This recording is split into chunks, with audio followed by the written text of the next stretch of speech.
All right, everybody, welcome in to Pickaxe and Roll, brought to you by our good friends over at Superbook Sports.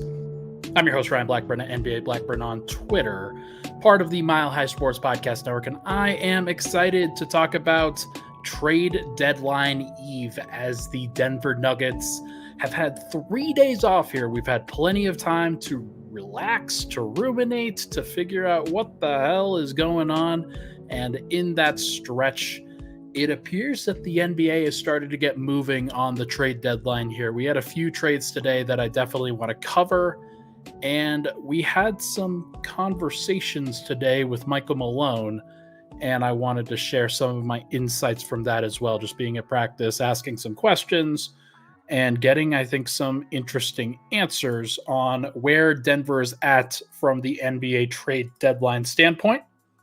Hope everybody is having a great night. I know that trade deadline time gets a little bit crazy. Everybody wants to know all the information, and I understand that entirely.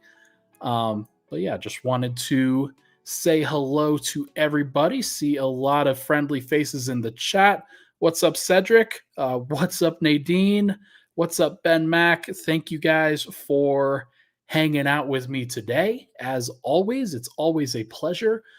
We just passed 6K subscribers on the YouTube front, which is a big deal for us. And we started this thing, I remember about this time last year, where we had about 500 subs just on what was a kind of a dormant YouTube channel at the time. And then I started podcasting live here.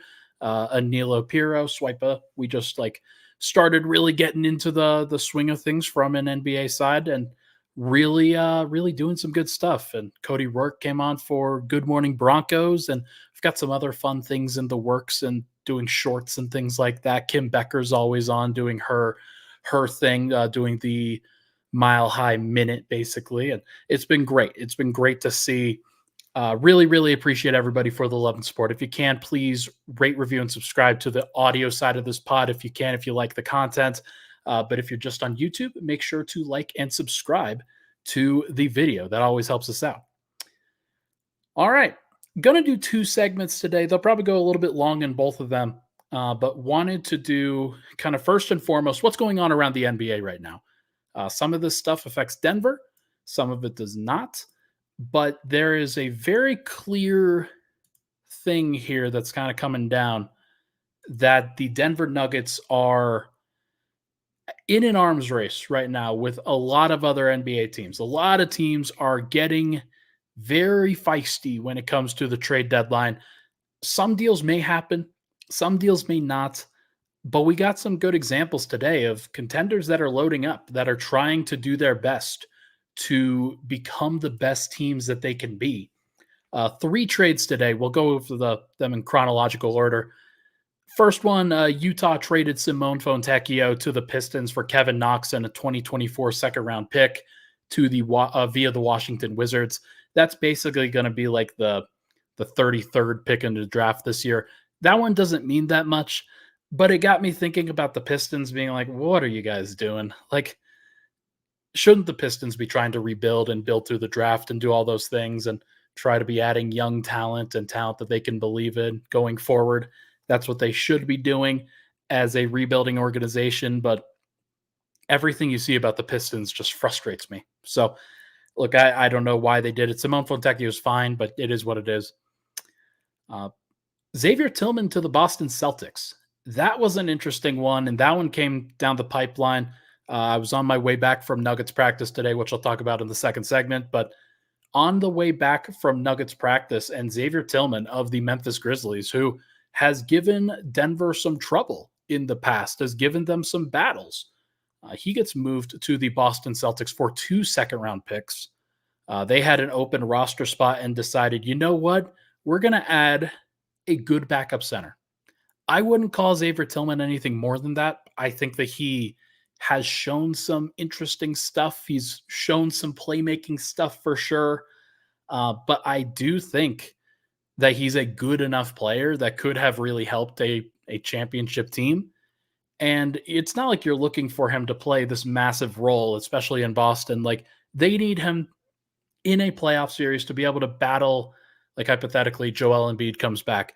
You want him to be posting up Xavier Tillman and wearing himself down over the course of a playoff series. That would be what Boston wants to do. They want to keep Kristaps Porzingis out of the post. They would like to avoid that. And I think if you're Denver, that's one that hypothetically Denver gets to the finals and Boston is facing them, and they've just got another extra big that they can throw at Nikola Jokic. It's not like Jokic and Harrison Wind aptly pointed out today that Xavier Tillman was one of the players that Nikola Jokic collected a perfect triple double on earlier this year. So let's be clear, this isn't going to be like a massively impactful ad. But if they get 5% more challenging in a Denver matchup because they have Xavier Tillman, that seems like a pretty big addition. And like I'm curious to see how he works out there because they've added bigs in the past, Boston has, like Mike Muscala last year. It did not work out well. So let's see if Xavier Tillman can like pencil himself into some rotation time there and be a good kind of Al Horford replacement in the rotation every now and then. But Memphis gets a 2027 second round pick via Atlanta and a 2030 second round pick via Dallas. So two fine second round picks. I'm not sure what either of those teams are going to look at, but going to be interesting. And Aaron, this is a good point here. Xavier Tillman is a unrestricted free agent, and that's one of the reasons why he was moved. Unrestricted free agent at the end of the year, and it would not surprise me if Memphis was just like, we got to get a couple assets for him. But a team like Boston is like, yeah, cool. If he walks at the end of the year, so what if it gives us an opportunity to win a championship? Yada, yada, yada. For Denver, it's a little bit more difficult because they had 15 roster spots already. I don't think they really wanted to trade Justin Holiday or Vlatko Čančar in a deal like this. So that's one of the reasons why this wasn't really considered, despite the fact that I think Xavier Tillman could have been helpful for Denver. But then the big one came through the pipeline earlier today. Monte Morris, who was moved to Detroit in a deal, he goes to the Minnesota Timberwolves now. So the Pistons make a couple deals today, and they're probably going to make more. Monte Morris to the Minnesota Timberwolves, and the Pistons receive Shake Milton, Troy Brown Jr., and a 2030 second round pick. So nothing too crazy. That's a pretty cheap price to pay. But the thing is that Minnesota had the cap to make it make sense, and they had the contracts to really make it make sense for them. And this one's interesting because I was just on a podcast with Dane Moore of the Dane Moore NBA podcast. You should go check his work out. Covers the Minnesota Timberwolves at an excellent pace, excellent level. And he and I also collaborate on the Alley-Oop with Ryan Blackburn. So make sure to go check that out as well. All NBA kind of podcast there. That is an interesting one because Minnesota, when Mike Conley's off the floor for them, they really struggle. So they found a veteran point guard, somebody who they can trust, who they have familiarity with, obviously, because Monte Morris was in the Northwest for a long time. Tim Connolly, former Denver Nuggets executive, reunites with Monte Morris. They are basically they're doing the thing where they add other nuggets and add other pieces that Tim Connolly has either wanted or has already had in Denver. And this makes a lot of sense because I can see their 9-man rotation as this.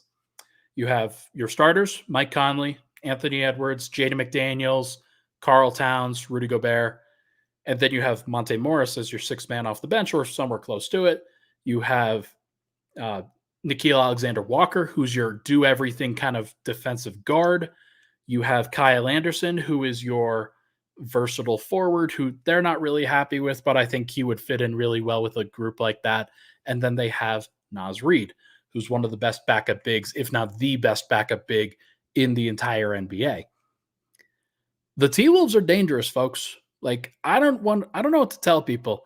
The T-Wolves are going to be a very, very interesting team in a playoff environment because they sometimes don't have their heads on straight. And one of the reasons why they screw up in clutch time is because they turn the ball over. Mike Conley certainly helps them with the starters, but in a playoff series, Mike Conley can't always play 48 minutes. He's going to play 30 to 35, maybe even 38. Conley, for as good as he is, isn't perfect, and there might be a series where he just isn't playing that well. Well, now you have Monte Morris as kind of a Mike Conley approximate. On that podcast that I did with Dane, I called him Mike Conley light. And that's a very, very interesting, very, very interesting group, I think. They can mix and match a lot of different guys on their team, and they are going to form a nice playoff rotation that is tough for Denver to take down. So I'd watch out for them, guys. Like that's it. It kind of depends on the matchup, obviously, but if they get the right circumstances and then meet Denver in a playoff series, look, we already saw how that matchup looked like early on in the season, where there is a very, very distinct chance that Jaden McDaniels and Anthony Edwards and guys and Rudy Gobert and Carl Towns and guys like that, like their defense is just going to be really, really good. And I think Monte helps out their offense a little bit for sure. So, like, going to be fascinating. I'm curious to see what it looks like. But those are three trades. Those are three interesting trades. The first one not as interesting, but Xavier Tillman going to the Boston Celtics, Monte Morris going to the Minnesota Timberwolves. Those are a couple examples of teams that are loading up, that are doing their best to get better prior to the trade deadline ending. And they did get better, I believe, with each of these moves. So if you're the Nuggets, you're now looking at not just like, okay, so those contenders, it's one thing. If that was all it was, then fine. But I'm just going to run through the top of the league, run through some of the top names and the top teams, and we're going to talk about what they're doing. The Clippers are looking to add. They're looking to add some sort of versatile forward that can be more of a defensive-minded guy for them, somebody that gives them some size on their second unit. If they find that, that basically completes their rotation. The Thunder can do just about whatever they want to do. I don't know whether they're going to do anything, but Kelly Olynyk seems like a really good addition to them for spacing. Just basically an upgrade over a guy like Jalen Williams, big Jalen Williams. If they were to do that, that would be very, very interesting. The Suns are probably going to add Miles Bridges, not Mikal Bridges. They had Mikal Bridges. Suns are probably going to add Miles Bridges, as morally reprehensible as that is. They're probably going to do it. Their owner, Matt Ishbia, has connections to Michigan State. Miles Bridges went to Michigan State. He's a cheap addition. I don't think that they're going to have to pay a bunch in order to go get him. So it's either them or Dallas that is going to get Miles Bridges. Kings probably not looking like major players, but if they wanted to do something, then I'm sure that they could. I don't think it really changes anything for their playoff run, at least at this point. They need to wait until Keegan Murray levels up. The Pelicans are looking to go get DeJounte Murray, and if they did add him, I'm not sure how I would feel about their team. I still think that, like, look, any team that has Jonas Valanciunas going up against Nikola Jokic is going to be at a disadvantage, especially from a defensive standpoint. And they just don't have the defensive personnel other than Herb Jones to really bother Denver in any particular way. So I would be, if DeJounte Murray's there, then maybe that helps their offense, like having him be as an upgrade over some of their other options. That would be interesting. But I mean, it also kind of does take the ball out of the hands of Zion and Brandon Ingram. So maybe that's not the best idea. The Sixers are still being aggressive. They're looking at Andre Drummond and other guys like that to kind of help them get through the Joel Embiid absence. And then maybe if they could add a Bruce Brown or Malcolm Brogdon or somebody like that as a combo guard, combo wing, that could bolster their rotation for a playoff run. And everybody here knows how dangerous the Sixers can be as long as they're healthy, which is looking less and less likely by the day, but still is something to really think about. The Bucks are in desperate need of a new coach and a perimeter defender, and they will likely only get one of those. They already exhausted the new coach thing. That's probably not happening. They need a better perimeter defensive guy. I don't know if that guy exists, but I saw somebody mention DeLon Wright in the comments earlier. he would qualify, I think, in that where you just add another body that you can rotate in there that you can trust. He could play 20 minutes for them in a playoff series, and it would be a better defensive option than Malik Beasley. That is for sure. Um, and then the Knicks, they already added OG, and they could add Brogdon or Jordan Clarkson or somebody similar.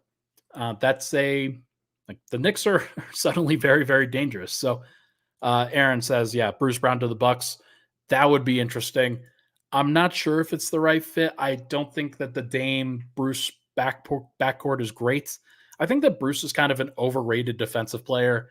Like he can't be your primary point of attack defender, I don't think. I don't think he's good enough to do that. Like he can switch and he can be your jack of all trades within lineups, but I don't think that he should ever be your best defender. And he wasn't last year for Denver. That was either KCP or Aaron Gordon most of the time. So look, that's fine. It's completely reasonable. But yeah, like they're needing help. Knicks look great.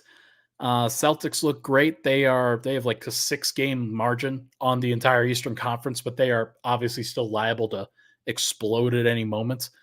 I think that this is going to be a very, very interesting run.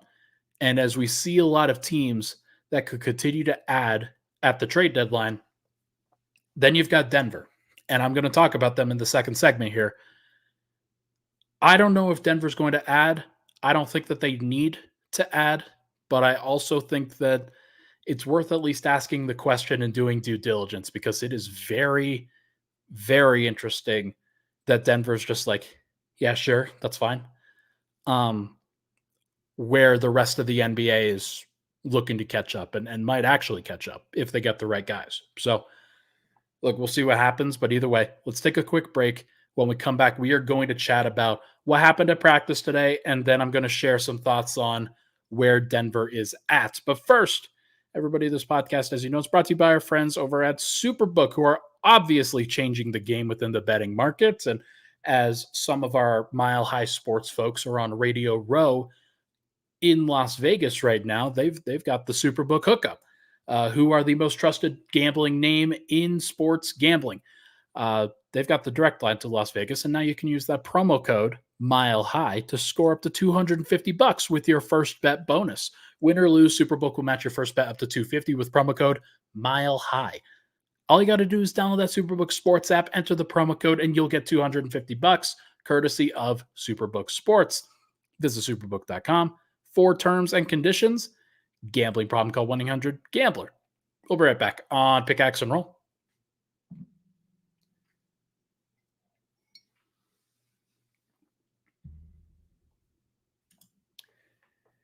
And we're back. Pickaxe and Roll, Ryan Blackburn here. Thank you so much, everybody, for tuning in. Thanks for hanging out with me. I know that this is an interesting time. I don't necessarily go live as late as often as I used to, but I do like going live at this time. I think it's better, but it's just made it easier to go live in the mornings after games. I think that that's definitely something to expect in the future still. But I posted a picture yesterday of Swipa and I recording from the office, recording from the studio space, and I got some good feedback from folks on they want to see this full time. So best way to get us to do this full time is to continue showing support on here, to continue telling people that you love the show. So if you want Pickaxe and Roll or Weekends with Swipa or whatever it ends up being to become sort of a main thing, like something that we do more consistently, then let us know. Let me know down in the comments. That would be super dope. All right. Let's go over what happened at practice, which not anything crazy, really. We spoke to Michael Malone, Christian Brown, and Aaron Gordon.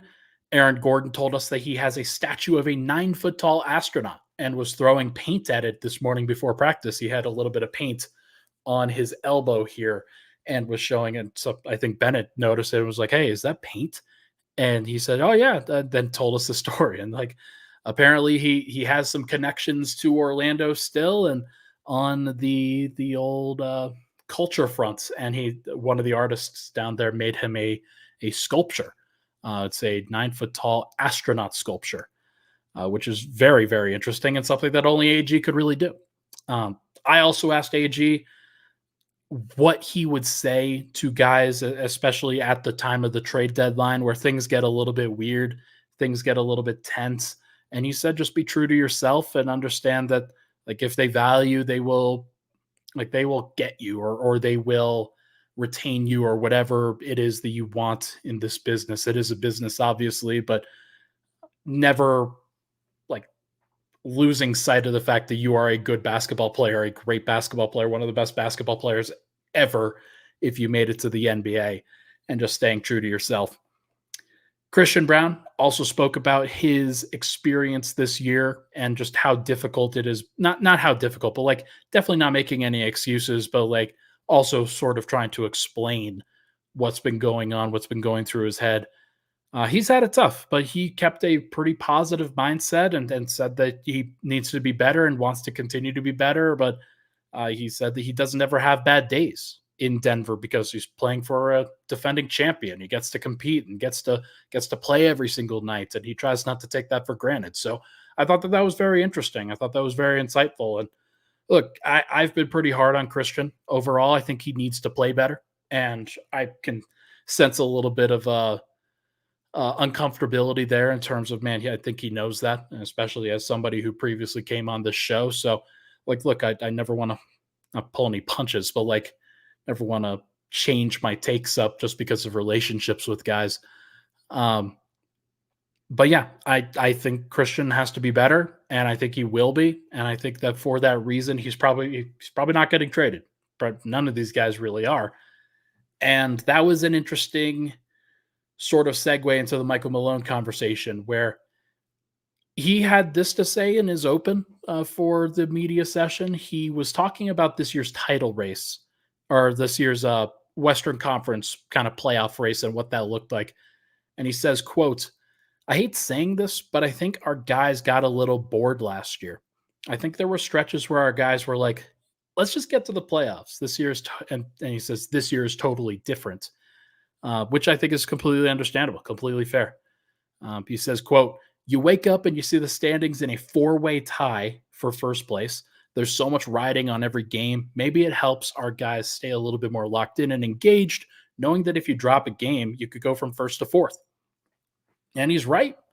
Right now, Denver's in a four-way tie, basically, with the Clippers, the Thunder, and the Wolves. All four of those teams are really, really good. The Clippers are 34-15. The other three teams are each 35-16, so one more win, one more loss apiece. With the way that the Clippers are playing right now, though, I expect them to earn that extra win, and then it's very possible that because they are they haven't played as many games, they could bank a couple wins and be ahead of all of those teams, which is why their win percentage is slightly higher. But yeah, like, this is a very, very interesting time. And with how close those teams are, it's a little bit different from last year where Denver, they basically earned the first seed in March, like early March. Basically, like, there was no way that the Grizzlies were going to come back. Now Denver's going to have to fight scratch and claw. And I made this point in an article today, which you can go read at milehighsports.com. It would make more sense if Denver was pretty aggressive trying to improve their regular season record if they thought that the seedings mattered. If they thought, okay, you know what? Rather than be a 3 seed or a 4 seed, we want to be a 1 seed or 2 seed. Ensure that we've got a home court advantage. Ensure that we've got the best possible path to an NBA Finals, the easiest possible path, which generally features, hey, you want to have as many home games as possible, which Denver was 10-1 at home last year. So made a lot of sense for sure. But rather than that, Michael Malone kind of went the other direction. And I think that Denver should be considering trying to add somebody for the regular season. It shouldn't just be saving resources for the playoffs, because if you add to the regular season, you make it easier for yourselves to get a top seed and to ensure the easiest path within the playoffs. However, that may not happen. Michael Malone was talking about the trade deadline this year, and he said, quote, I don't feel there's a need to address something that isn't there. I think all of our players understand this is a business. You never know what kind of phone calls you will get. You have to answer that phone. That's Calvin's job. That's his number one responsibility. You're always looking at ways to get better, but you wake up after 51 games, you're tied for first. We're trying to develop a lot of young players, and I still think we have another gear we can get to. Quote, I think we're in a pretty good place. So, Mike Malone, over the course of these last few days, has reiterated, and I think I've asked the question multiple times, or actually, no, the first one was DMAC, this next one was me. Uh, just about like where Denver's at and how they feel and what's going on with the rotation, if they feel like they need anything. And Michael Malone basically says no. And I don't blame him. I understand why. But I also think that you can always look and you can always try to get better on the margins because let's face it, like if any one of these guys rolls an ankle and is out for a critical game 6 in the Western Conference semifinals and Denver is down 3-2 because they're a 3 seed or a 4 seed and they have to protect home court, but they got to do it without Aaron Gordon, for example. Knock on wood. If they had to do that, do they have the personnel to survive without Aaron Gordon for 48 minutes? And I don't know the answer. I don't know. Because Denver they are so beholden right now to Aaron Gordon playing the non-Jokic minutes. It's crazy. I want to share some numbers here. And because when Michael Malone implies, hey, I think we're in a pretty good place, my natural reaction is to ask, are the Nuggets in a good place? Are they in a good spot? Like, can they survive if certain guys go down? Obviously, Jokic is a completely different story. But like Murray is also kind of a completely different story. If those guys go down or if they're not good, Denver's going to lose. And that's pretty clear. But it can't be the same thing for Aaron Gordon and Michael Porter and KCP and all those guys. Like, if you lose one of those guys for a stretch, you have to be able to survive. Let me see.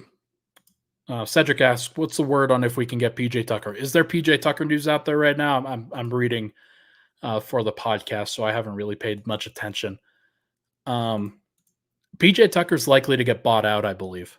That is, like, if he was a buyout guy, wouldn't be the worst idea for Denver to try to go get him. That's for sure. But I do think that, yeah, no, let me get back to this because yeah, okay. So if Clippers say that they could trade him, I don't care because there's no reason for Denver to trade for PJ Tucker because he makes too much money. And that's the problem that Denver runs into in a lot of these situations. Zeke Naji is only making 4.3 million basically. Reggie Jackson is their largest contract outside of the starting lineup, making 5 million. Denver, because they are a luxury tax team, needs to get within 110% of whatever dollar amount they are trying to get. Like, they can't exceed more than 110% of what they're sending out. So they would have to send plenty of cash or plenty of guys, like probably 3 guys. And that's just not viable for a team like the Clippers. Clippers would probably try to go a 1-for-1 or 2-for-1. Denver would have to send at least 3 guys in order to make the money work. And I just do not think that they can. So I would not think about PJ Tucker unless he gets bought out, which I think is more likely the closer we get to the trade deadline. So we will see. Let me get back to the other aspect of this. I pulled some numbers here from Cleaning the Glass. It's my favorite resource for lineup information and data and things that kind of knock out garbage time so they kind of don't ruin the sample. And it's got a really nice interface where I can mix and match some of the lineups. So here are some combinations that I want to share with people. The first thing is the Jokic minutes. Jokic minutes, obviously the most important. When Jokic plays, the Nuggets are plus 10.7 net rating in over 3,300 possessions. So, like, they are really, really good. And because they are that good, they have a chance to be a championship contender. Within that, When Jokic plays with Aaron Gordon, the Nuggets are plus 8.9 with in 2,500 possessions. So slightly worse. Not as good, but still potent, clearly. When Jokic plays without Aaron Gordon, which I think is fascinating, the Nuggets are plus 16.1 net rating in 800 possessions, nearly double. And why that matters is because if Denver is building out their lineups, if they're building out their rotations so that Aaron Gordon is staggering to play center, I think that there are 4 combinations of minutes that they need to focus on. Or actually, it's really 3. Jokic plus Aaron Gordon, Jokic minus Aaron Gordon minus Jokic. And if you get those 3 to be good, then you're doing pretty well. Like if they're all positive, then you're going to win a title. So I think that that's a good sign. So the big discrepancy is the non-Jokic minutes. Non-Jokic, Denver is really, really bad. They're basically like minus 10.5, which cancels out all of the good things that Jokic does. So in a playoff series, that would be something that an opposing team exploits, and they will exploit, guaranteed. The difference that I want to point to for people, when Jokic and Aaron Gordon are off the floor, neither of them is playing. So that means that you're probably playing one of Zeke Naji or DeAndre Jordan as the backup center. Denver is minus 13.9 net rating in over 1,000 possessions. So that is dragging Denver down. But here's the kicker. When Aaron Gordon is playing center, when he's on the floor in the lineups without Jokic, without DeAndre Jordan, and without Zeke Naji, the Nuggets have played 285 possessions of that, so not a lot. They are plus 12. A plus 12 net rating for Aaron Gordon at center lineups. That's really, really good. That is a really, really, really good number and a really, really encouraging number. And a lot of those different combinations will feature Jamal Murray. They'll feature Michael Porter at the 4, or they're featuring Peyton Watson. They'll feature all of those guys playing together. You'll have multiple starters playing next to Aaron Gordon. It's going to approximate what it's basically going to approximate a lot of the Jokic minutes, because the Nuggets will use Aaron Gordon in a very similar way. They'll use him at the middle of the floor. They'll run some pick and rolls, and they'll have him screen for Jamal Murray. And that's good offense. That is a really, really, really good thing. And I'm excited for that. Now, I also shared out a rotation earlier today.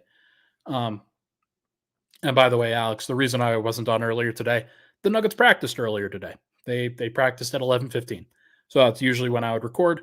Also wanted to wait until trades happened today, so the show wasn't dated. This matters because I think that Denver's settling on an 8-man rotation.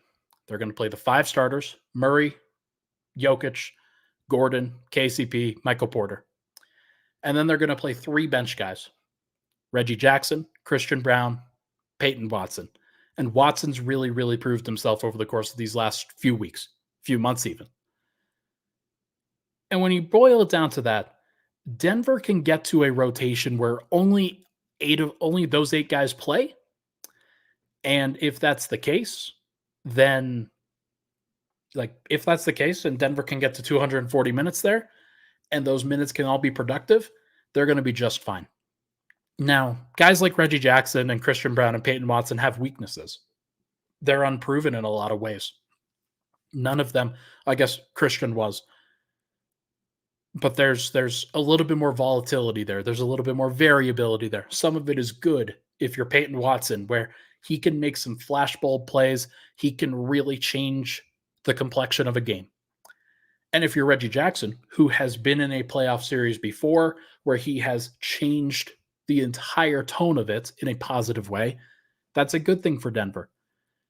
But what I will say is that Bruce Brown, Christian Brown, Jeff Green, it's a lot more steady because it's a lot more defensive focused, and there's a little bit more, not reliability there, but a little bit more, and just steadiness there. Less volatility, And that's what worked for Denver last year. I don't know if that's what's going to work for Denver this year. I think that Denver's starting lineup is good enough and their combinations with Jokic are good enough that they will be fine and that they'll figure this out. But I also want to open up the possibility, the idea that other teams are getting better too. And if there is a matchup where, yeah, Reggie Jackson just can't play in this series, or Christian Brown is just really struggling, or yeah, Peyton Watson can't handle the physicality of the interior defense on both sides of the floor.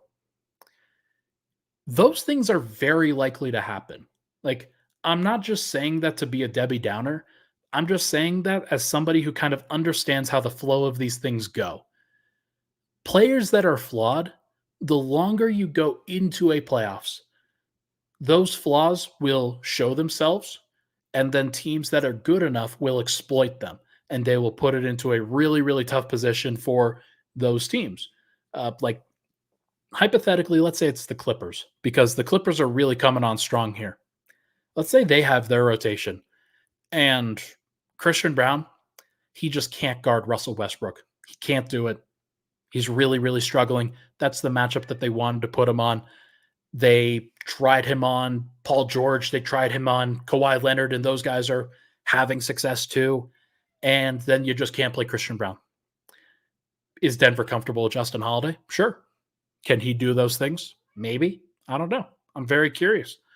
But I want to see it, and I want to see how those guys react, because I think it's very possible that if one of Reggie, Christian, or Peyton can't play in a particular series, is Denver just going to go down to a 7-man rotation? Do they have options to expand their rotation beyond that? That is a pretty tough question. It's a pretty tough thing to answer. And so that is why you see teams like the Boston Celtics adding Xavier Tillman, because it just gives them another option.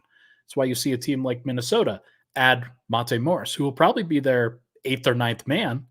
But like, if he's their 10th man and he doesn't play in the playoffs, no sweat off their backs, because neither Shake Milton nor Troy Brown Jr. were going to really play either. So I think that Denver's in this tough spot where they really should add something. They really should add another piece, somebody that they can trust, somebody that they can believe in.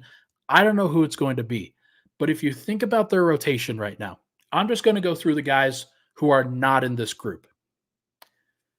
Justin Holiday, I think, can play. I think he can do some things, and that's exciting. Zeke Naji, I don't think he can. I think we've seen this so far. I just can't trust him, and I don't think the Nuggets will either. DeAndre Jordan, if you play him, like, he played in 4 of the 20 games last year and was fine. He was fine. It didn't actually hurt Denver, but if he can only play in 4 of the 20 games this year, is that enough? Who knows? So that's 3. Julian Strawther, rookie, somebody who I'd love to see them get back healthy and play in the second half, like after the All-Star break, so you can see whether he can play a little bit, because if he can, that changes things, and that would be a good, exciting thing for Denver. Jalen Pickett, Hunter Tyson, can't really trust those guys. And then the other, so that's 6. That's 6 right there. That's 14 of the main roster guys. And then the 15th is Vlatko Čančar, who is injured. So if it's not Justin Holiday or Julian Strawther or DeAndre Jordan, like if those are the 3 options that you have outside of your main group, is that good enough? Is it? I think it's fair to wonder whether that's good enough. I think it's fair to wonder, to ask that question. Last year, Denver was kind of in the same situation. It wasn't quite to this degree, but they weren't in that it was kind of a roster crunch there. Like, they did add Reggie Jackson and Thomas Bryant. It was very clear that those guys were probably not going to play, and they probably weren't good enough. But think about it, like, and they also had Peyton Watson last year. Like, Peyton Watson was in the Hunter Tyson role last year.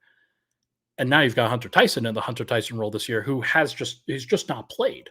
So Denver's got these roster spots that they're not currently using with guys that you can believe in, or not believe, but certainly trust in a playoff environment. And if that's the case, the margin for error is so thin that I think it's fair to be critical. I think it's fair to wonder whether that's the case and whether that's the right call, because I don't know. I think if you stay perfectly healthy, if every team in the NBA stayed perfectly healthy, I'm betting on Denver. I just am, because I think Denver's got the answers for most every team. Boston could still beat them, obviously. Clippers could still beat them. I think the Thunder probably not, but like they can. The Thunder or the T Wolves can beat them. Like all these teams can beat them. And the question of the trade deadline is, can you make your margin for error a little bit wider? Can you widen it just a little bit by adding the right player? And I don't know if that player exists for the price that Denver's willing to pay. Xavier Tillman would have been great. Andre Drummond would be interesting. I'm sorry, Steven. I'm sorry to throw Hunter Tyson under the bus. The reason why I said Hunter Tyson specifically is because he has not played at all this year. He just hasn't. Like I think he's played like certainly no rotation minutes. So that is the reason. Um, like that. And so if Denver had to throw Hunter Tyson out there in a playoff series, like how great would you feel? I wouldn't feel great, and it's not because of Hunter Tyson. Like he's just not like we haven't seen it. We don't know. And then obviously you can't with Colin Gillespie, Jay Huff, Braxton Key, you can't play those guys because they are two-way contract guys. They're not eligible for the playoffs. So I think it's fair to have some questions. I think it's fair to want another guy to be in the rotation, to be in that interesting place, and then to be able to mix and match different things where, hey, you don't have to be beholden to just a three-man bench unit with Reggie, Christian, and Peyton. That's perfectly fine if they decide to go that direction. But I think that Denver should try to add something. And if they can, more power to them. Buyout market's going to be interesting. Guys that are on big contracts like a Kyle Lowry or Gordon Hayward or even a Doug McDermott are not eligible to be signed by Denver because of the new tax rules that went into effect this year. So Denver, like they're restricted in who they can get. PJ Tucker falls into that. Kelly Olynyk, hypothetically, would fall into that. I don't think that he's going to get bought out or anything, but he would hypothetically fall into that. So it's going to be fascinating, folks. I'm curious to see what they do. We've been going now for 42 minutes, and I don't know. I don't know what it's going to be. I don't know what it's going to look like, but other teams are adding. Other teams are trying to get better. They're trying to catch Denver. And if Denver is not ready for it, or if they don't add enough, then it's very possible that Denver does not repeat this year. And that's just realistic. Like it's a really tough place for them to be. Do I think that Denver still can? Absolutely. I have firm belief, and I'm just, like I said to somebody today, I am just going to believe in Jokic and Murray getting the job done until they don't. And then if they don't, then we can start asking questions. Then we can start figuring some things out. But until then, trust it. Trust that the team is making the right decisions and that they have what it takes to get it done. Everybody, that is going to do it for this episode of Pickaxe and Roll, brought to you by our good friends over at Superbook Sports. Been going for nearly 45 minutes. We will see if any trades happen. If any trades happen for Denver, then I will. I'm probably not going live again or anything like that, but I'll save it for tomorrow's podcast, Thursday night after Denver plays in LA. Should be fun. Thank you so much for tuning into the show. Really, really appreciate all the love and support on the podcast as always, folks. Cedric, I don't think I'm ever going to Vegas unless I get a nice little opportunity for Summer League that is paid for. But we'll see if that ever comes to pass. Thank you so much, everybody, for tuning into the show. Appreciate all the love and support. Hit that like button, that subscribe button on the way out. I will talk to you guys tomorrow.